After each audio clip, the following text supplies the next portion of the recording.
교회력으로는요, 지금 우리가 이제 기쁨의 50일을 지나가고 있는데요.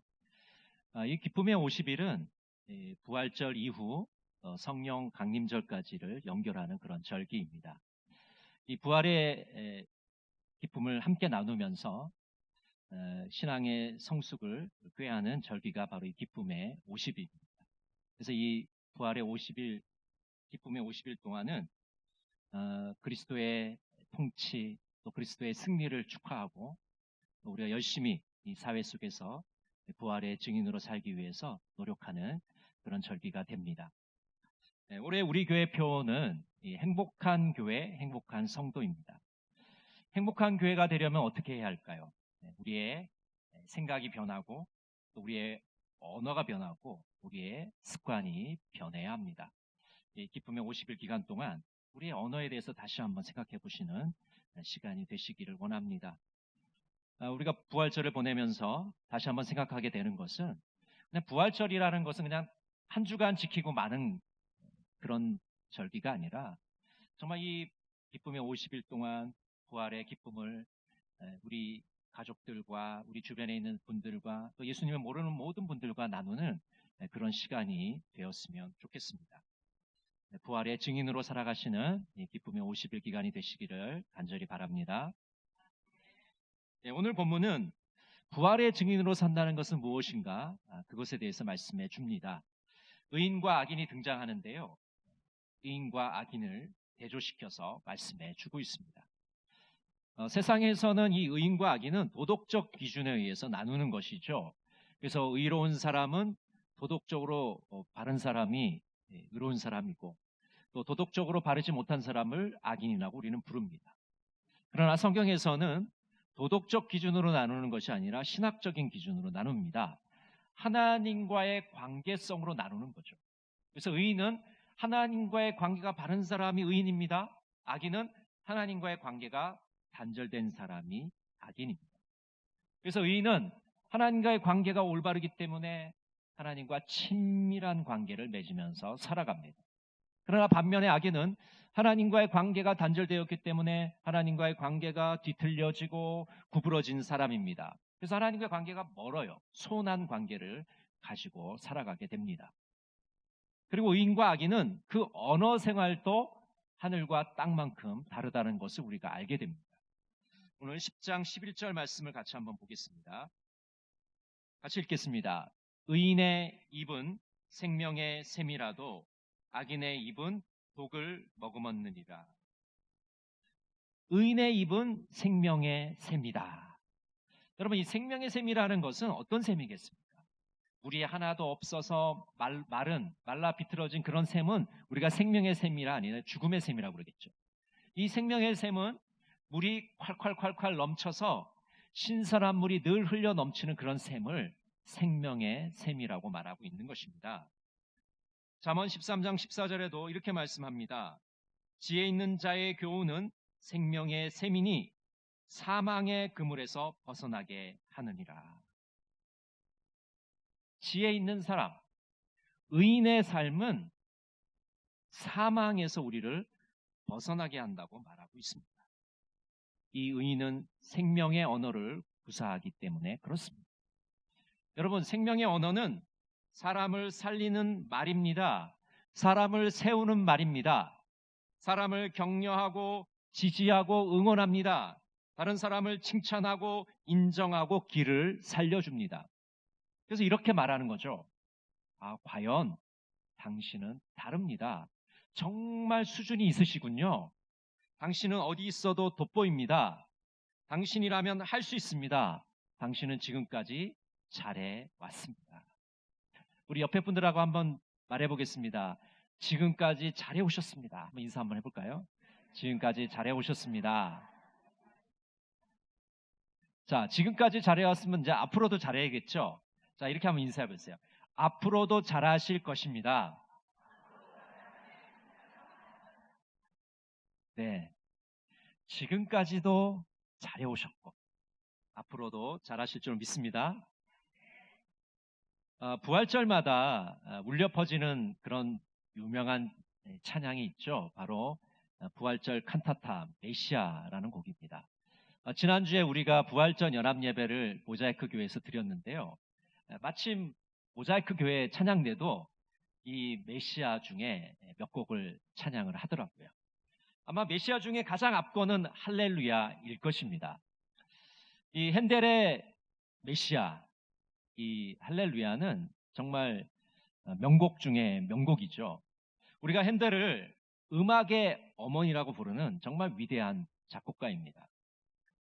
핸델은 정말 많은 유명한 곡을 써서 많은 사람들에게 인기를 받았는데요. 그러나 이제 성공을 하면 할수록 또 시기하는 사람들이 많아서 핸델의 공연을 방해하기 시작했습니다. 그래서 어떤 사람들은 핸델의 공연장에 가서 그 공연장을 아수라장으로 만들었습니다. 자꾸 이런 일이 일어나다 보니까 공연장에서는 이 핸델의 공연을 점점 하지 못하게 되었고, 핸델은 절망 가운데 한쪽을 못 쓰게 되는 그런 지경에 이르게 되었습니다. 이렇게 어려운 순간에 어느 시인으로부터 한 통의 편지가 전달되게 됩니다. 그 시인의 편지에는 이렇게 적혀 있습니다. 주님은 사람들에게 멸시와 천대를 받으셨습니다. 그러나 지금 전능의 주님은 온 세상의 왕이 되어 다스리고 계십니다.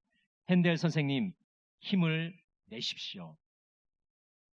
핸델은 알지도 못하는 이 시인에게 받은 격려의 편지를 통해서 다시 한번 몸과 마음이 새 힘을 얻는 것을 느끼게 되었습니다. 생명력을 얻게 되었습니다. 그래서 핸델은 다시 힘을 내어서 작곡을 시작했습니다. 23일 동안 식음을 전폐하고 작곡을 하기 시작했죠. 그래서 24일 날 되던 날에 핸델의 하인이 문을 열고 핸델의 방에 들어가니까 핸델이 무릎을 꿇고 눈물을 흘리고 있는 장면을 보게 되었습니다. 핸델은 작곡한 악보를 들고 이렇게 외칩니다. 내 앞에 하늘이 열렸다. 나는 전지전능하신 하나님을 배웠다. 이렇게 외쳤습니다. 바로 그날 핸델은 영원 불멸의 명작 메시아를 작곡하게 된 것입니다. 한 무명신이 보낸 격려의 편지를 통해서 좌절과 절망에 빠져있던 핸델은 새로운 힘을 내어서 영원 불멸의 명곡 메시아를 작곡하게 된 것입니다.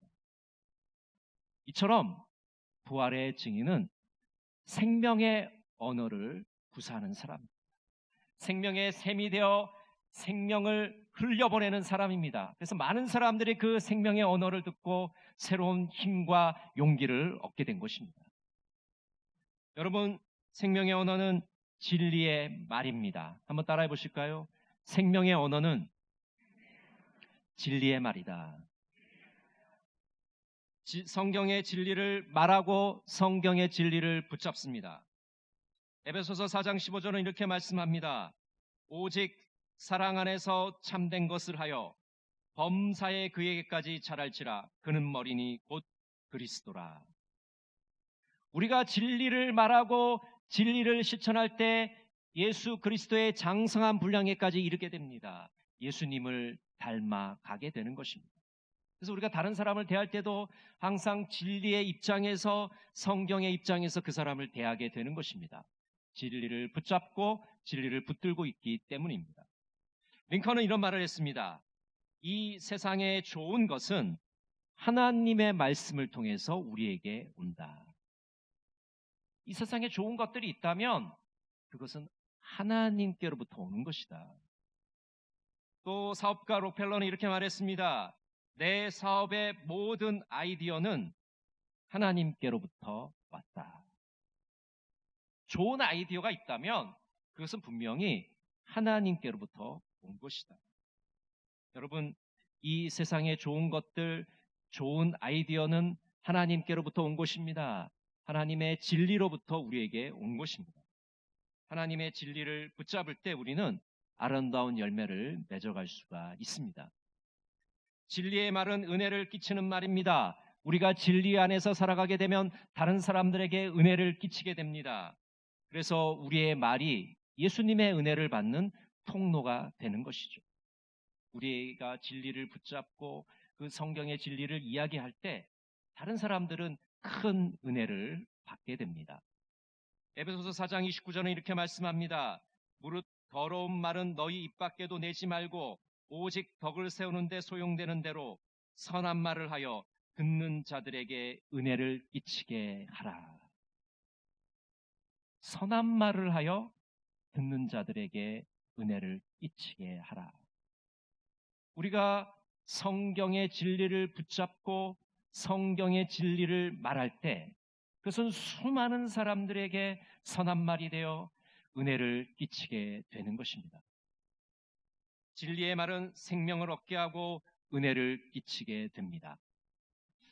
서울대 교수였던 이 한한상 교수님의 간증을 보면 이 한한상 교수님이 김대중 내란 음모 사건의 연루가 되게 되죠. 실제로는 아무 죄가 없지만 그 당시 상황으로 이렇게 연루가 되게 되어서 중앙정보부에 끌려가서 고문을 2달 동안 받게 됩니다. 그 2달 동안 정말 너무나도 힘들고 죽음과 생명을 넘나드는 그런 시기였지만 이 교수님은 그 감옥 속에서 그 지하실 속에서 성경을 읽게 됩니다. 정말 지옥과도 같은 그 순간이었는데 성경을 읽으면서 그곳이 천국의 기쁨을 교수님은 누리게 된 것이죠. 어느 날 이제 화장실을 가려고 지나가다 보니까 그 옆방에 같이 잡혀온 한 사람을 보게 됩니다. 얼굴은 사색이 되어서 정말 가장 절망 가운데 있는 그 모습을 교수님이 보게 돼요. 자신도 힘들고 있는데 지금 그 옆방에 잡혀온 사람을 보게 됩니다. 그래서 교수님이 용기를 내서 몰래 숨겨왔던 혼자 보고 있던 성경책의 반을 찢어서 그걸 또 몰래 걸리면 큰일 나니까 그 옆방에 있는 사람에게 전달을 하게 됩니다. 그리고 이제 얼마의 시간이 흘렀어요. 그리고 이제 지나가다 보니까 그 사람의 얼굴의 사색은 다 사라지고 얼굴에 기쁨이 충만한 그런 모습을 보게 되었습니다. 여러분, 아무 죄도 없이 끌려와서 고문을 받는 그 현장이 뭐가 기쁘겠습니까? 근데 하나님의 말씀을 읽고 있습니다. 하나님의 말씀을 의지하니까 그 고문의 현장 속에서도 천국의 기쁨을 누릴 수 있게 된 것입니다. 비록 고문을 받고 있는 최악의 상황이지만 그들은 진리의 말씀을 통해서 하나님의 은혜를 경험하게 된 것입니다. 예수님께서 함께 하시고 필요를 채워주심을 믿었던 것입니다. 이처럼 부활의 증인들은 진리의 언어를 사용합니다. 그 진리의 언어를 사용함으로 다른 사람들에게 은혜를 끼치게 되는 것이죠. 또 생명의 언어는 진실한 말입니다. 한번 따라해 보실까요?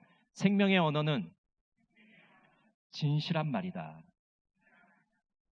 여러분, 진실한 말이 있으면 거짓말이 있겠죠. 진실한 말을 하는 사람들은 이 거짓말을 하지 않습니다. 거짓말을 하는 사람들을 믿지 않습니다. 거짓말을 하는 사람들과 가까이 지내려 하지 않습니다. 잠언 12장 19절은 이렇게 말씀합니다. 진실한 입술은 영원히 보존되거니와 거짓 혀는 잠시 동안만 있을 뿐이니라. 여러분, 거짓말은 잠시 동안은 진짜인 것처럼 흉내를 낼 수 있습니다. 사람들을 속일 수 있어요.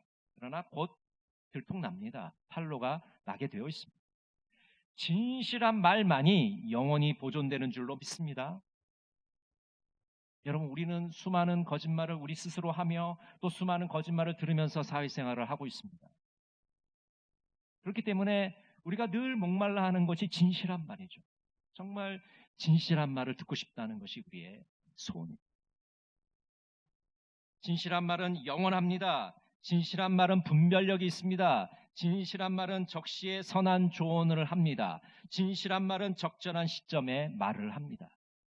잠언 15장 23절은 이렇게 말씀합니다. 사람은 그 입의 대답으로 말미암아 기쁨을 얻나니 때에 맞는 말이 얼마나 아름다운고. 때에 맞는 말이 얼마나 아름다운고. 때와 장소에 맞는 말은 정말 아름답습니다. 여러분, 상가에 가서 조의를 표하고 결혼식장에 가서 축하의 말을 해야 됩니다. 근데 만약 반대로 한다고 생각해 보세요. 그럼 얼마나 그것이 재앙이 되겠습니까?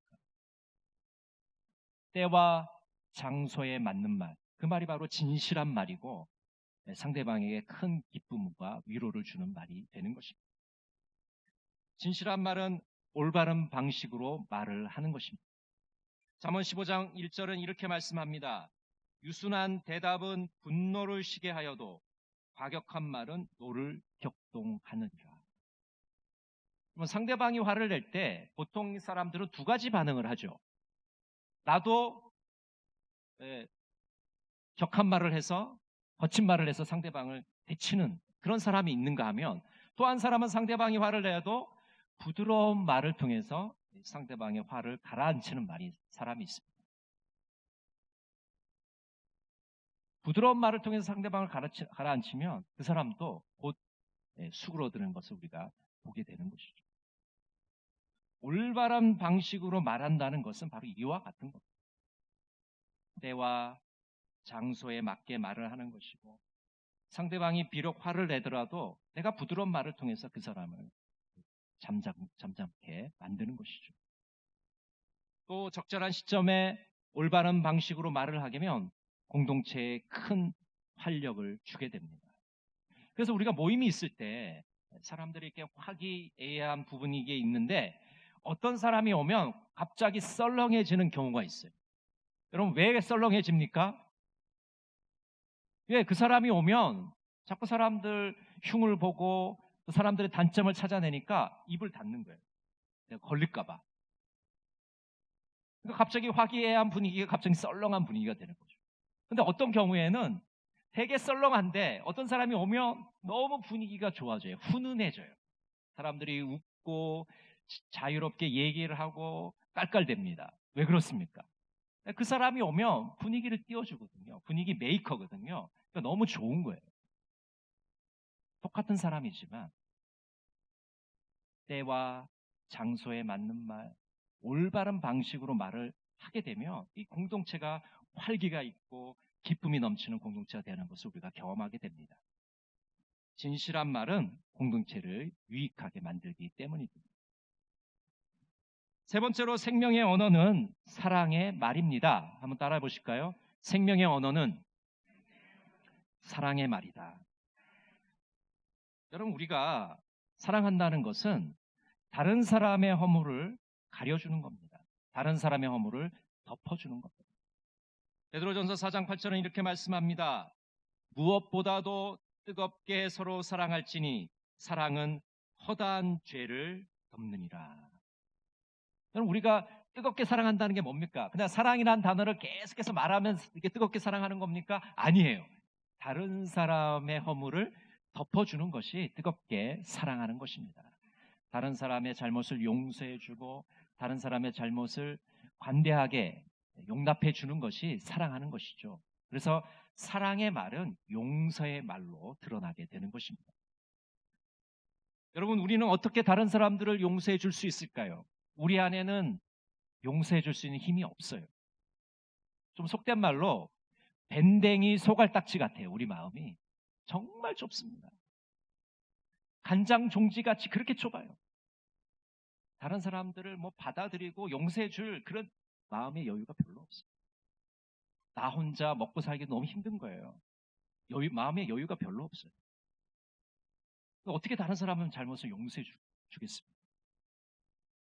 그것은 주님께서 우리를 먼저 용서해 주셨기 때문에, 그 주님의 용서를 우리가 체험하고 그 십자가의 사랑을 체험했기 때문에 우리 마음이 넉넉해지고 여유가 생기게 되고 다른 사람들의 작은 실수와 허물을 용서해 줄 수 있는 사람이 되는 것이죠.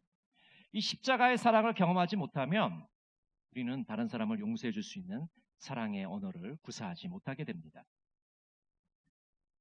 우리 주변 사람들을 용서하고 용납하는 힘은 바로 주님의 용서를 경험한 사람들만이 그런 힘을 우리가 발휘할 수가 있게 되는 것이죠.